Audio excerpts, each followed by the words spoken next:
Good evening friends, बहुत बहुत स्वागत है आपका स्टूडेंट हमारे चैनल पर। स्टूडेंट उम्मीद है कि आपकी तैयारी बहुत अच्छी ढंग से चल रही होगी आरपीसी फर्स्ट ग्रेड और सेकंड ग्रेड मैथ्स दोनों के लिए। स्टूडेंट आज का ये जो वीडियो है वो बहुत ही इंपॉर्टेंट है फॉर बोथ। स्टूडेंट लिखते हैं सर आप आरपीसी फर्स्ट ग्रेड के लिए नहीं बताते। स्टूडेंट ये जो वीडियो है वो दोनों ही, भले ही वो आरपीसी फर्स्ट ग्रेड एस्पिरेंट्स हो या वो सेकंड ग्रेड एस्पिरेंट्स हो, स्टूडेंट दोनों के लिए ही ये जो वीडियो है वो कॉमनली इंपॉर्टेंट है, दोनों के लिए कॉमनली है। ठीक है, तो ऐसा कोई भेदभाव वाली भी बात नहीं है कि फर्स्ट ग्रेड के आप वीडियोस कम बनाते हो या गाइड नहीं करते हो।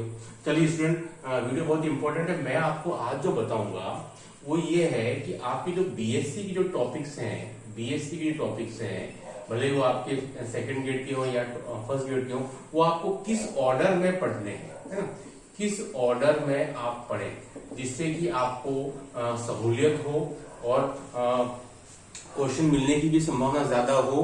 तो स्टूडेंट मैंने जो ऑर्डर बनाया उसकी दो चीजें मैंने डिसाइड की। पहला तो उसका डिफिकल्टी लेवल, है ना, डिफिकल्टी लेवल एक तो डिसाइड किया गया है, डिफिकल्टी लेवल उस कंसर्न टॉपिक का, और दूसरा स्टूडेंट है कि उस टॉपिक की लेंथ कितनी है।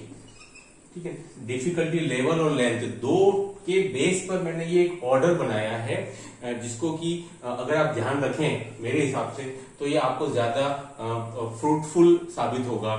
ठीक है, तो चलिए डिसाइड अभी आपने वीडियो शुरू करते हैं कि आपको बेसिक जो टॉपिक स्टूडेंट वो आपको किस ऑर्डर में पढ़ने चाहिए। ठीक है, जो मेरे हिसाब से जो ऑर्डर है ना, उसकी बात मैं कर रहा हूं। तो दो बेस पर मैंने लिया है, डिफिकल्टी लेवल क्या है, उसकी लेंथ कितनी है, टॉपिक्स की नंबर ऑफ टॉपिक्स कैसे हैं, ठीक है, उस पर डिपेंड करेगा। तो चलिए स्टूडेंट, सबसे पहला जो आपका जो टॉपिक आपको पढ़ना चाहिए स्टूडेंट वो मेरे हिसाब से है वो है वेक्टर एल्जेब्रा है। ठीक है, वेक्टर एल्जेब्रा जो मेरे हिसाब से आपको सबसे पहले कंप्लीट करना चाहिए। वेक्टर एल्जेब्रा मतलब वेक्टर कैलकुलस बीएससी पार्ट की बात मैं कर रहा हूँ। ठीक है, अब कुछ स्टूडेंट को लगेगा थोड़ा सा लेंदी है, लेकिन स्टूडेंट थोड़ा सा लेंदी के साथ साथ इससे क्या प्रश्न सरल आते हैं, है ना, इस टॉपिक से प्रश्न सरल आते हैं और आपको क्वेश्चन जो है स्टूडेंट वो एग्जाम में मिल जाते हैं। 5 में से 3 क्वेश्चन आपको वेक्टर से मिल जाते हैं। अमूमन कोई बहुत ज्यादा कोई खास मेहनत करने की जरूरत नहीं पड़ती। जो 25 बुक है उसको आप पढ़ लोगे 50 से 60 पेज, तो आपको क्वेश्चन मिल जाएंगे वेक्टर कैलकुलस के। तो मेरे हिसाब से स्टूडेंट ये टॉपिक सबसे पहले नंबर पे आता है जो आपको सबसे पहले स्टार्ट कर देना चाहिए। पहले आप 11th-12th वाला वेक्टर पढ़ लें, थोड़ा बेस आपका क्लियर हो जाएगा। उसके बाद आप चाहो तो उसके पैरेलल भी इसको शुरू कर सकते हो, कोई दिक्कत वाली बात नहीं है। भले कोचिंग वगैरह में पैरेलल नहीं पढ़ाया हो, लेकिन आप एक बार वहां से पढ़ने के बाद जब आप प्रैक्टिस करें खुद, तब आप 11th-12th की वेक्टर के साथ में जो बीएस में जो वेक्टर पार्ट है उसको पैरेलल भी चला सकते हैं। थोड़ी सी मदद मिलेगी। हालांकि दोनों में कोई बहुत ज्यादा सिमिलरिटीज वाली बात नहीं है, लेकिन केवल जो नोटेशन है वो आपको हेल्प कर जाएंगे। तो मेरे हिसाब से आपको ये पहला टॉपिक कर लेना चाहिए, क्योंकि इंपॉर्टेंस क्या, क्वेश्चन आपको 5 में से 3 कम मेहनत में मिल सकते हैं इसीलिए, और बहुत ज्यादा लेंदी भी नहीं है और लंबे क्वेश्चंस अभी तक नहीं पूछे गए। भले वो आपके स्टोक्स थ्योरम पर बेस्ड हो, भले वो आपके ग्रीन्स थ्योरम पर, भले वो गाउस थ्योरम पर, लंबे क्वेश्चंस जो बीएससी में 10-10 नंबर के आते हैं वो अभी तक पुटअप नहीं हुए हैं। इसलिए यहां से ये मेरा फेवरेट टॉपिक है। देखिए, नंबर 2 पे स्टूडेंट मेरे हिसाब से आपका एलपीपी आता है, लीनियर प्रोग्रामिंग प्रॉब्लम। ठीक है, ये मैंने इसलिए लिया है क्योंकि ये एक छोटा टॉपिक है। इसमें फिर मैं बता रहा हूं कि जो लेंदी जो क्वेश्चन है, जैसे सिंपलेस्ट एल्गोरिथम वाला हो गया, ट्रांसपोर्टेशन प्रॉब्लम हो गया, असाइनमेंट प्रॉब्लम हो गया, स्टूडेंट अभी तक वहां से जो लेंदी जो प्रोसेस के थ्रू पूरा जो आंसर निकालना है, ऑप्टिमाइजेशन जो आप रिजल्ट निकालते हो, ऑप्टिमल सॉल्यूशन, वो अभी तक पूछा नहीं गया है। केवल 2018 आरपीसी संस्कृत सेकंड ग्रेड के अंदर उसने एक सिंपलेस्ट टेबल बनाई थी, उसके बेस पर उसने एक आध क्वेश्चन पुटअप किया था। ठीक है, वहां भी कोई बहुत लेंदी नहीं था, उसने खुद ने टेबल बना के दे दी थी, आपको बनाने के लिए नहीं बोला गया था। ठीक है, तो ये टॉपिक मैंने इसलिए नंबर 2 पे रखा है क्योंकि एक तो ये छोटा टॉपिक है, छोटा है, और जो लेंदी जो क्वेश्चंस बनने चाहिए थे वो आते नहीं है क्योंकि समय बहुत कंज्यूम हो जाएगा। तो आरपीसी की तरफ से मैंने तब तक देखे नहीं है, जैसे असाइनमेंट प्रॉब्लम हो, ट्रांसपोर्टेशन प्रॉब्लम हो, बहुत लेंदी क्वेश्चंस आते हैं बीएससी लेवल पे, लेकिन यहाँ नहीं आते हैं, या छोटे टॉपिक ही है। टोटल इसके अंदर स्टूडेंट आपके 60 से 70 क्वेश्चन बनते हैं जो बार बार घूम घूम करके और आते रहते हैं एलपीपी के अंदर। कोई खास कठिन वाली बात नहीं है। आप अगर चाहे तो जो बेस के लिए 11th-12th में भी चलता है ऑप्टिमाइजेशन टेक्निक का फर्स्ट ग्राफिकल सॉल्यूशन, वहां से आप शुरुआत कर सकते हैं। चूंकि ये इसका 12th का बेस है इसलिए मैंने इसको नंबर 2 पर रखा है, इसको आप नंबर 2 पे रखिएगा एलपीपी। चलिए स्टूडेंट, नंबर 3 पे स्टूडेंट मैं ला रहा हूँ रियल एनालिसिस को। जो कि आपको नंबर 3 पर शुरू कर देना है। देखिए इससे कोई भयभीत होने वाली बात नहीं, क्योंकि अभी तो पाला पढ़ना ही है इससे, रियल एनालिसिस से। मैंने इसको नंबर 3 पे इसलिए रखा कि इसमें सिलेबस स्टूडेंट अब छोटा हो गया है, छोटा हो चुका है। जो नया जो रिवाइज आया है सिलेबस, उसके बाद में चूंकि यहाँ से आपको पता है रिमांड इंटीग्रेशन तो थोड़ा सा समझने में दिक्कत आती थी, वो अब यहाँ से स्किप हो गया, इसको हटा दिया गया। तो इसमें अभी 3 ही है टॉपिक्स, और जो मेन जो टॉपिक है स्टूडेंट वो आपका सीक्वेंस बचा, और नंबर 2 पर आपका सीरीज बचा। ठीक है, ये 2 मेन टॉपिक्स हैं। बाकी तो आपके क्लोज सेट हो गए, ओपन सेट हो गए, और जो आपको ऑर्डर फील्ड हो गए, कंप्यूटर ऑर्डर फील्ड, बहुत ज्यादा लेंदी नहीं है। तो अब आपकी पकड़ में नहीं है अभी टॉपिक रियल एनालिसिस का, तो इसको आप छोड़िएगा नहीं। ठीक है, कोई से घबराने वाली बात नहीं, क्वेश्चन मिल जाता है इससे, है ना, कोई प्रॉब्लम वाली बात नहीं है। अगर आप थोड़ा सा इसको आप गंभीरता के साथ पढ़ेंगे तो क्वेश्चन आपको सीक्वेंस सीरीज का भी मिल जाएगा, और जो बेसिक वाला पार्ट 3 टॉपिक तो बचे हैं इसमें, तो इसलिए इसमें मैंने नंबर 3 पे रखा है, क्योंकि इसका सिलेबस छोटा है और क्वेश्चन इसमें आप 4 में से स्टूडेंट आप तो चूंकि 4 पे हो गया किस्सा पूरा।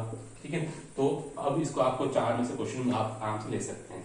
स्टूडेंट देखिए नंबर 4 पे मैंने रखा कॉम्प्लेक्स एनालिसिस को। ओके, कॉम्प्लेक्स एनालिसिस को रखा है, जो भी नया सिलेबस अभी एड हुआ है आपके सिलेबस के अंदर। बहुत ही छोटा टॉपिक है, फर्स्ट ग्रेड में भी आता है एज इट इज, है ना, इंपॉर्टेंट टॉपिक भी है और छोटा टॉपिक है स्टूडेंट। तो यहां से भी आप क्वेश्चन 4 में से 4 प्रश्न ले सकते हैं, भले ही कुछ स्टूडेंट को नया लग सकता है, लेकिन स्टूडेंट इसको आप पढ़िएगा जरूर, है ना।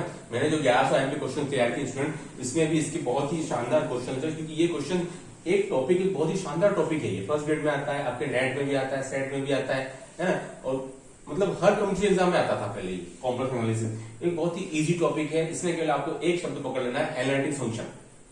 एनालिटिक फंक्शन को बस पकड़ लेना है बस आपको, उसी के इर्द गिर्द सारे क्वेश्चन लगभग चलते जाते हैं। डिफरेंशिएबिलिटी हो गई, कंटिन्यूटी हो गई, हार्मोनिक फंक्शन हो गया, एनालिटिक फंक्शन हो गया, सब कुछ उसी के आसपास घूमता रहता है। ठीक है स्टूडेंट, उसके बाद में फिर आपको जो ट्रांसफॉर्मेशन है उस पर आ जाना है। 2 टॉपिक है मेनली, एनालिटिक फंक्शन और ट्रांसफॉर्मेशन।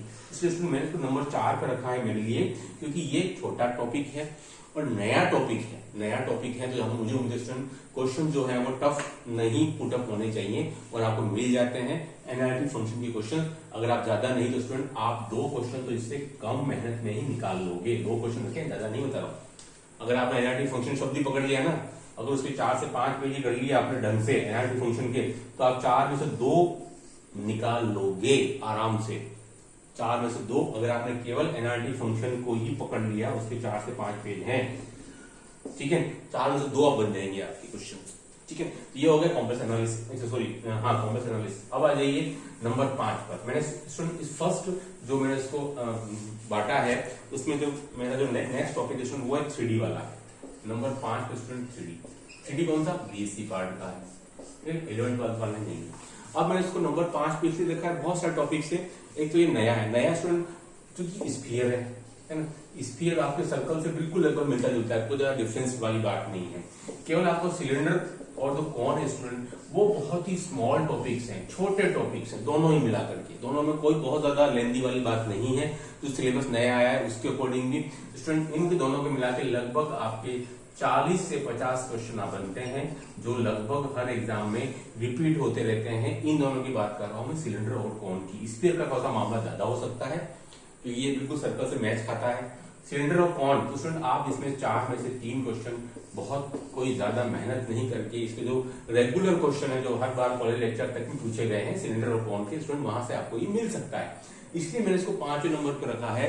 3D को घबराइएगा नहीं, है ना। यहाँ पर कोई ऐसा वेक्टर वाला पार्ट मैंने तो नहीं देखा है, क्योंकि ये 3 टॉपिक स्टूडेंट आपके बीएससी फर्स्ट ईयर में है नवकार प्रकाशन में, ठीक है। तो वहां तो कोई ऐसा वेक्टर वाला पार्ट नहीं है, सारे कार्टेशियन में दिया हुआ है, ठीक है। तो आप इसको अच्छे से तैयार कर सकते हैं और छोटा ही है। तो ये मेरा फर्स्ट पार्ट पूरा हुआ। इसमें मैंने 5 टॉपिक को रखा है, जो मेरे हिसाब से आपको इसी ऑर्डर में फॉलो करना चाहिए।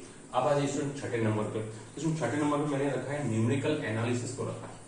ओके, न्यूमेरिकल एनालिसिस को मैंने रखा है 6ठे नंबर पे, ठीक है। इसलिए मैंने इसको रखा है। दिखता बहुत लेंदी सा है, बुक भी बहुत मोटी सी आएगी, भले आप किसी भी उसकी ले लो, ठीक है, जेपीएस की ले लो, भले नवकार के ले लो, भले आप कृष्णा पब्लिकेशन की ले लो, मेरिट वाली, लेकिन लेंदी लगती है, लेकिन क्वेश्चन लेंदी नहीं आते हैं। Like numerical integration important topic होता है, न्यूमेरिकल डिफरेंशिएशन को क्वेश्चन बहुत ज्यादा आते नहीं। इंटीग्रेशन में भी आपके सिम्पसन वन थर्ड रूल हो गया, वेक्टर रूल हो गया, ट्रेपेजॉइड रूल हो गया, उसको आप पकड़ लो अच्छे से, ठीक है। और उधर आपके पास में जो 3-4 टॉपिक्स है, रेगुलर फाल्सी मेथड हो गया स्टूडेंट, और आपको न्यूटन रैमसन हो गया, ठीक है, और आपको इलेक्ट्रिसिटी मेथड हो गया, बाइसेक्शन मेथड हो गया, उनको पकड़ लो। तो स्टूडेंट बहुत ज्यादा lengthy questions exam put out नहीं होते हैं, इसलिए मेरे हिसाब से मैंने तो नंबर 6 पे रखा है।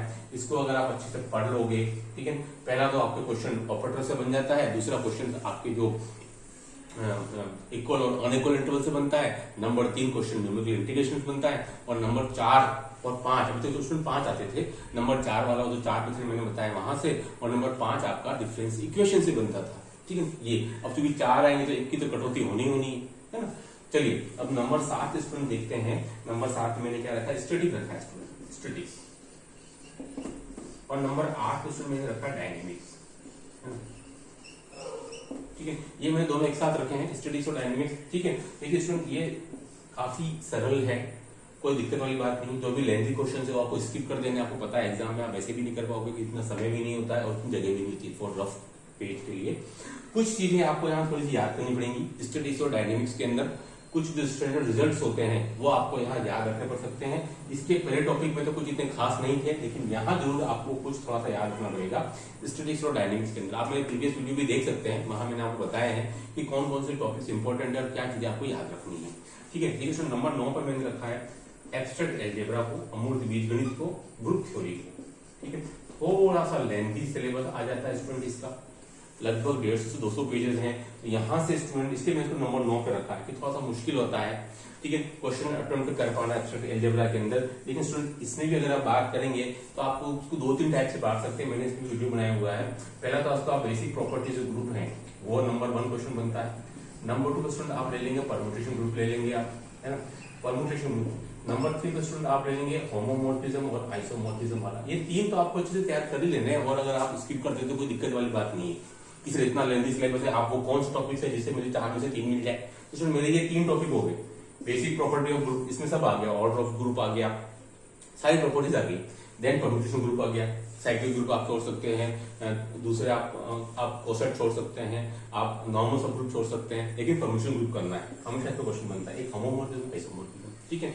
नंबर 10 पे स्टूडेंट जो आपका बच गया है बाहुबली कैलकुलस, क्योंकि स्टूडेंट पहले से ही बहुत लेंथी था, 2.5 टॉपिक 3 टॉपिक और ऐड हो गया, तो स्टूडेंट अभी इसमें लगभग इसमें भी 10 टॉपिक आ रहे हैं और क्वेश्चन पुट अप होंगे 4। तो स्टूडेंट ये अपने आप में एक मायावी टॉपिक है। अब वो 4 क्वेश्चन कौन से हैं उस पर भी स्टूडेंट आप मेरे वीडियो देख सकते हो, प्लेलिस्ट में जाकर के मैंने बनाया हुआ है।